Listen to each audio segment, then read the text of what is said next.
Keshavananda Bharti case 24 अप्रैल 1973 supreme court में देश की अब तक की सबसे बड़ी बेंच, जिसमें 13 जजों की एक ऐसे मामले की फैसला सुनाने वाली थी जिसमें इंडिया के हर एक नागरिक का भविष्य तय होने वाला था। मठ के वरिष्ठ संत केशवानंद भारती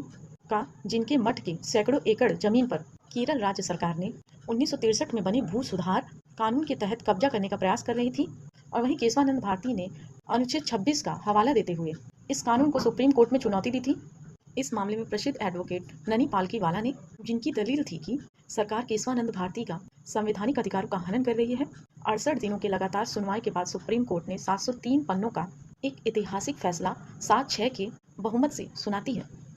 हालांकि संसद के पास अनुच्छेद 368 के तहत अमेंडमेंट का पावर दिया गया है और यह पावर पूरा नहीं दिया गया है, यानी कि न्यायालय का यह मानना था कि संसद बुनियादी ढांचे या संविधान की आवश्यक विशेषताओं को नहीं बदल सकती है।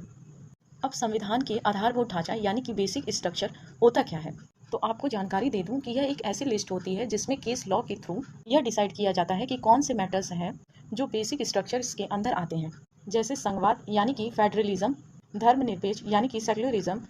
समानता यानी कि इक्वालिटी, और कानून का शासन यानी कि रूल ऑफ लॉ